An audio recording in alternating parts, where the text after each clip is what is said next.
In the Discipline Equals Freedom Field Manual, the section Fear reads, how do you overcome fear of failure? Step, go.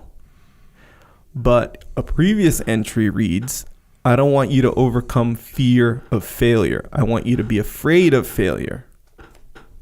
Mind elaborating? Yeah, clearly there's a dichotomy here. I know it's my favorite word, apparently, according to Dean Lister. Yes, I agree. There is a dichotomy here because fear is something good that you should take advantage of. So it's kind of good to be afraid because it keeps you on edge. It keeps you from slacking.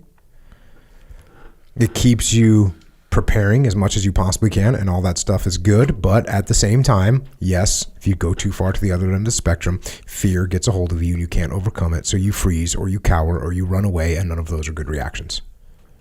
So what I obviously failed to communicate well in the book Discipline Equals Freedom Field Manual is the dichotomy between these the spectrum of fear that you can have. Mm-hmm. So if you have no fear whatsoever, no fear. Well, guess what? You get cocky, you can get arrogant. If you have too much fear, you can't even get out of the gate. Yeah. You just freeze. You hesitate. So like all dichotomies, you got to balance those two. And the way you balance those two is to try and do things that make you feel fear, right? Try and do things that make you feel fear. Mm-hmm. So that way you get used to it. You can overcome it. You can deal with it. You can utilize it. And if you have a fighter, you ever hear UFC fighters that are like, I'm afraid every time I get in the ring, right? Yeah, pretty much everybody. Yeah, pretty much everybody. I'm afraid because you're afraid you're going to get knocked out. You're afraid this, you're afraid that. You're afraid you're going to lose in front of all my family and friends and all that. So everyone's afraid. So what does that fear do? It drives you to train harder. It drives you to prepare. It drives you to keep your hands up and your chin down when you're in the cage. Oh, yeah.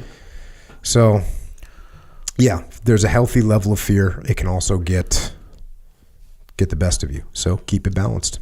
Yeah, we talked about this, and I think Sam Harris talked about it first. As far as the first I heard it, he made a point, not to go too deep into it, but where, like this, okay, fear, how do you overcome fear? Step, go, right? It's essentially like take action, be brave in the face of fear, right?